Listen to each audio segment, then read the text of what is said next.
네, 지금 취업과 진로 관련돼서 교육하고 컨설팅 하고 있고요.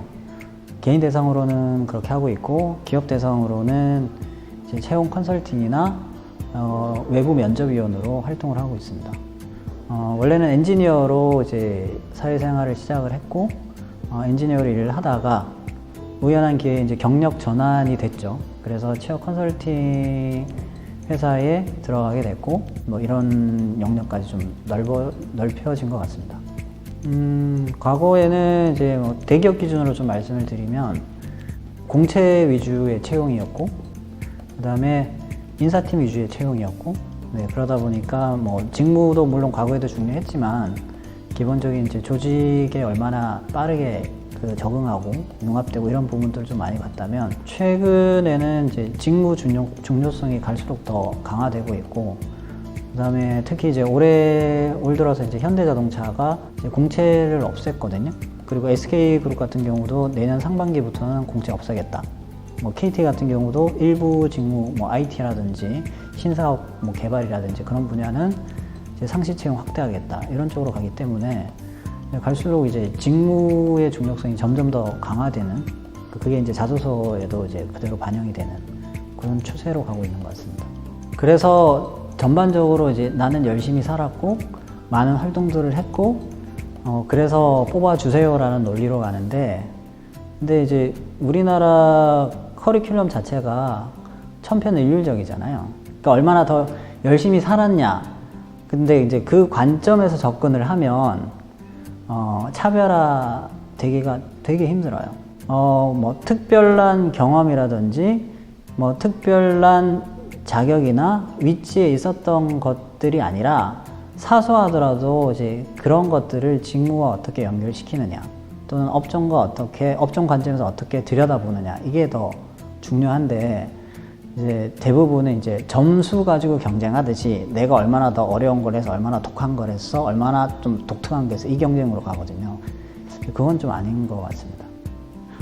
보통 구직자들의 이제 지원 패턴을 보면 처음에 대기업을 지원하고, 이제 결과가 안 좋으면 중견기업을 지원하고, 떨어지면 중소기업을 지원하고, 이런 패턴으로 가는데, 이게 이제 결과가 나오면은 이제 사이즈가 작아지는 기업으로 이동하지 말고 처음부터 대기업, 중견기업, 중소기업을 동시에 공략하는 것이 훨씬 더 효과적이다.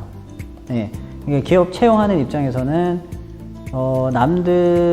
다른 기업들이 이제 채용이 끝난 다음에 이제 뒤늦게 채용을 하게 되면 아무래도 이제 우수 인력들을 다른 기업에게 뺏기고, 이제 남은 지원자들 중에서 이제 선택해야 되는, 물론 그 중에 우수한 인재들도 있죠. 그런 거를 이제 보통 이제 전문용어로 이삭죽기라고 하는데, 이삭죽기에 성공할 수도 있지만 이제 확률은 떨어지기 때문에 기업들도 좀 괜찮은 기업이거나 우수 기업들은 이제 대기업 채용 끝난 다음에 채용 공고 올리기보다 공채 기간에 같이 올려버리거든요.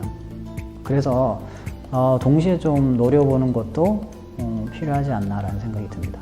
내가 무슨 일을 하려는지가 분명하게 드러났는가를 봐야 돼요. 자소서를 다 읽었는데도 이 친구가 무슨 일을 하려고 지원한 거지? 이런 생각이 드는 자소서가 생각보다 많습니다.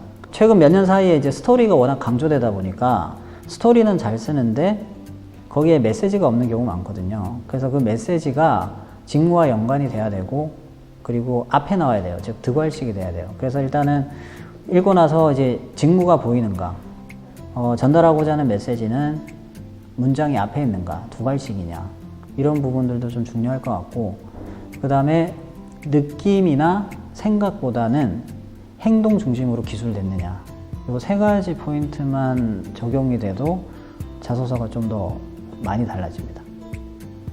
사이트보다 저는 사람을 만나라고 좀 말씀을 드리고 싶거든요. 그러니까 대부분 이제 집에서 또는 도서관에서만 취업 준비를 하려고 하는데, 본인이 관심 있는 업종이나 직무에서 일하고 있는, 근무를 하고 있는 현업자를 만나보라는 말씀을 꼭 드리고 싶어요.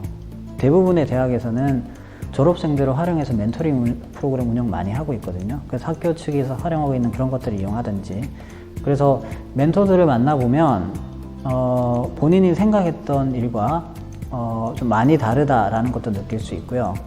또 멘토 아니더라도 해당 분야에서 일하고 있는 사람 중에 만족도가, 멘토로 오시는 분들은 대부분 해당 직무에서 만족도가 높으신 분이고, 해당 직무를 하면서 일을 하면서 만족도가 떨어지는 분들도 꼭 만나볼 것을 권해드립니다. 책이나 글로 보지 마시고 중요한 정보는 사람한테 있기 때문에 사람을 만나서 솔직한 얘기를 나눠보는 게 나중에 어설프게 알고 지원해서 회사 1, 2년 다니다가 그때 돼서 이직하는 것보다는 훨씬 더 시간을 아끼는 길이다, 이렇게 말씀드리고 싶습니다. 영상 보시면서 혹시 궁금한 게 있으시면 댓글 달아주시면 저희가 보고 답변을 드리도록 하겠습니다.